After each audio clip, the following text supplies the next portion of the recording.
Hello, everyone, and welcome to another edition of ASCII Anything presented by Moser Consulting.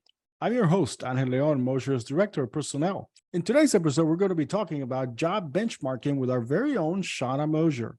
Shawna is the Learning and Development Manager at Moser Consulting and has been with the company for over 10 years.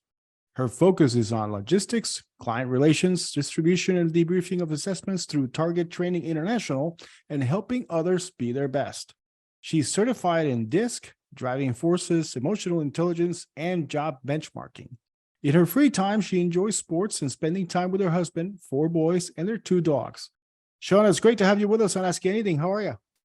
I'm good. Thank you for having me today.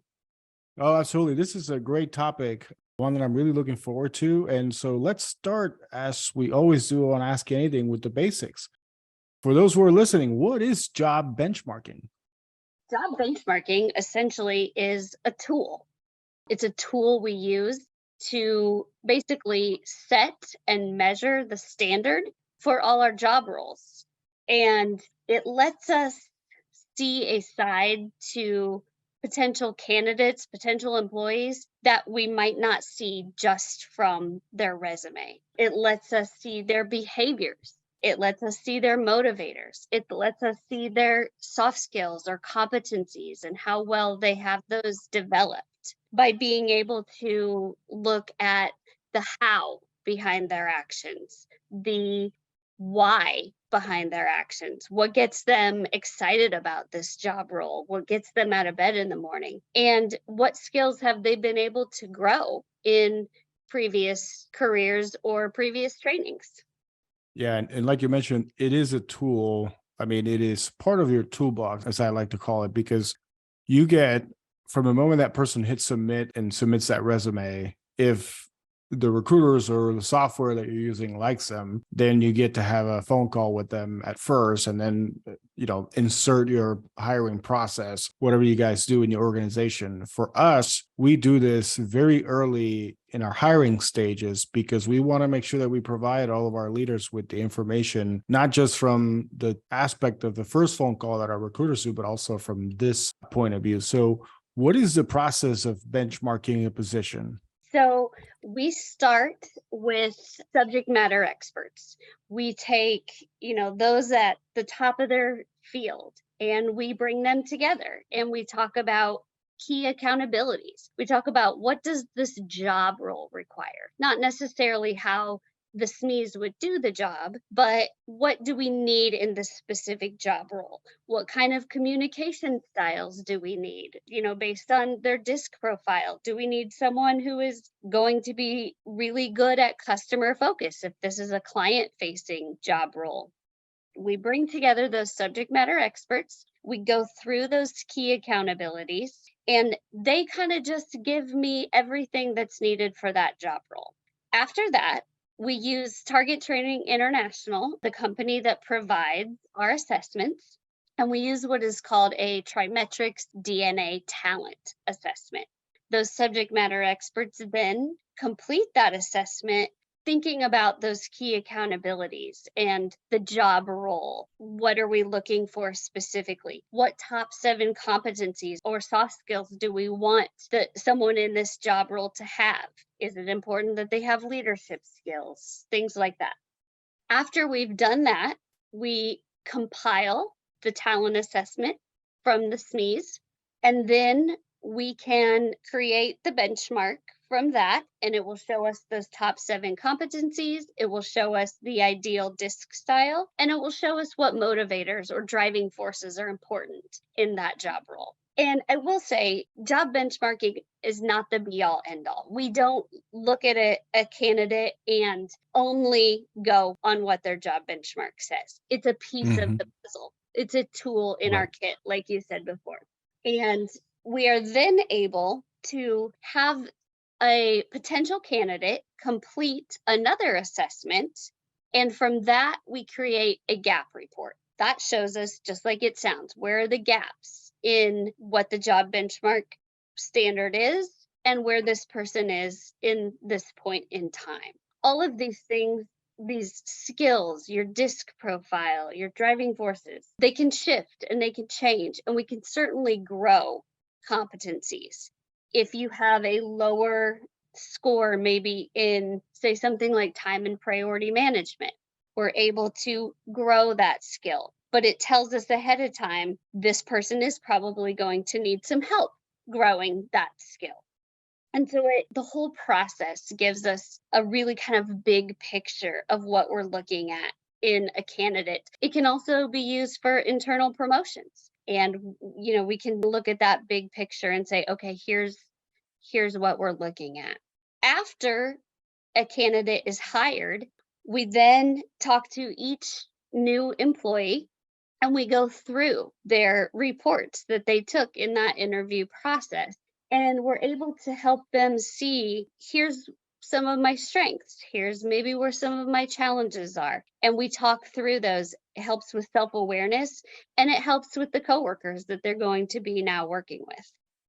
That is quite a process. And from a candidate standpoint, if I'm looking at it from the outside looking in, it's amazing at all the things that you can find about yourself, really, when you go through one of these profiles, one of these tests that you mentioned, because once they get on board, like you mentioned, and discuss it with you, then it's a whole different ballgame. Then they can see what strengths they have, maybe what they could be working on moving forward as they join the organization. And so it really brings a lot of valuable information, not just for the candidate, but as you mentioned, to their team managers, if they so choose, to their teammates, if they do want to share that with everybody that they're going to be working with. Of course, make sure to take all the precautions to keep that information all tightly under wraps unless the individual allows us to share that. But it can also be used, as you mentioned, internally for promotions. I can say that I took the testing before I joined Moser. And then when I took on this role as director of personnel, I retook the test, which is about a couple of years, if I remember correctly, right after I took the initial one. And it showed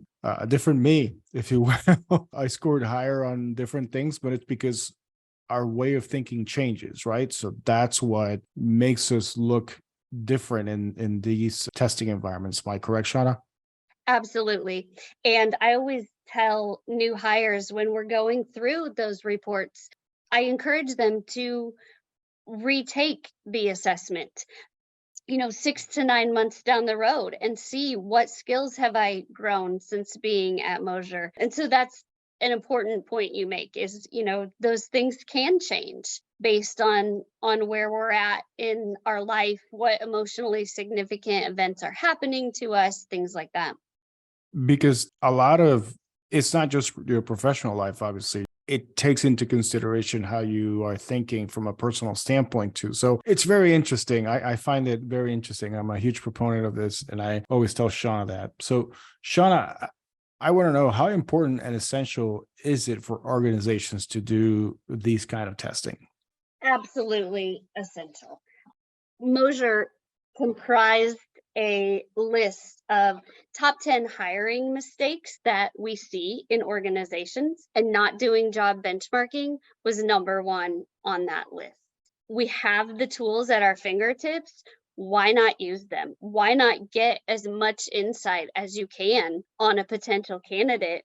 Why not tailor your interview to what we can look and see is that person's disc profile and that person's communication style. Tailor the interview, make them feel at ease, ask questions that speak to their style, ask questions that speak to their driving forces. Let's see where your skills are. What are some things we know we might have to train you up on from the start to set you up for success in your new job Right. role? And that actually leads nicely to my next question, which has to do with the cost of hiring. I mean, nowadays, cost of hiring the wrong person has really boomed overall across the board, across all industries. So how does job benchmarking play a role in that? Great question. Job benchmarking, I would say, plays probably the biggest role in that. Zippia, which is a career research platform, found some interesting data about hiring and the cost of turnover. So the average cost of hiring a new employee is about $4,425 for non-executives. For executives, that cost jumps up to $14,936.